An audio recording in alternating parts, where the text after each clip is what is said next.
استاذ صابر الاخوان يوم الاربعاء اللي فات اعلنوا بيان ليهم ان هم هيحتلوا الميادين والسجون في الانتفاضه اسمها انتفاضه الميادين والسجون، واذا الجيش اتدخل هيحرقوا البلد. هترد عليهم كمواطن مصري تقول لهم ايه؟ احنا طبعا كشعب مصري واقفين بصدورنا ضد اي حد يخرب في قلب البلد. ما يقدروش يعملوا حاجه زي كده لان الجيش بتاعنا صلب ده قبل اي حاجه.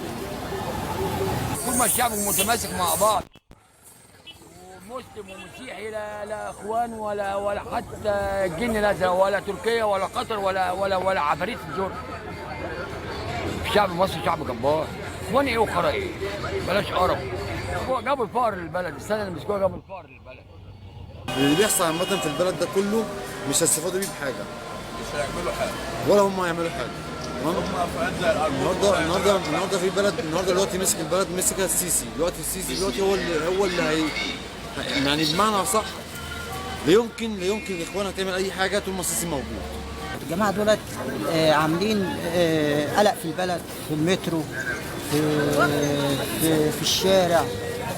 عايزين بلد تستقر. ما يبقاش فيه اخوان خالص. عاوزين مصر للمصريين. مش مصر للاسرائيليين. احنا مصريين وبنحب بلدنا، واللي يحب بلده ما يخربش فيها. بس امال هم خلوا ايه لليهود؟ اذا كنا احنا يا مصريين نخرب في البلد ونضرب الجيش بتاعنا اللي هو بيحمينا. اولع فيهم هم في الاخوان. ازاي يولعوا في الجيش؟ ولعوا في البلد يا سايبه. بلاش الجيش نطلع احنا ناكلهم بسنان بدل هم يهود مش مسلمين. امال احنا مش قاعدين، احنا لازم نعمرها. دي مصر، دي من المحروسه مذكوره في القران. شويه كلاب ولا يسوى ولا يقدروا يعملوا حاجه. ده العمل عمل ربنا، ممكن من عند ربنا يولع فيهم كلهم في بحور، وساعة ما بيشموا نفسهم بيطلعوا وبعد كده بيلموا نفسهم تاني ولا يسقط التعليم. طب طول ما ربنا فيه مصر كلها بخير ان شاء الله. مصر كام يعني 10 مليون؟ الجيش قد ايه؟ واحنا قد ايه؟ يعني يجي جنب الجيش احنا هنسكت؟ اقول لا اله الا الله، يتقوا الله بقى ويستخبوا بدل ما يخشوا الجحور كلهم. يتقوا الله بقى. الاحياء الشعبيه والناس دي مالهاش في السياسه يا ماما. احنا طول عمرنا عايشين في حالنا، همنا لقمتنا واكلنا وشربنا. دخلونا في السياسه، خلوا الجيران تكره بعضها والناس ما تطيقش بعضها، وده حرام.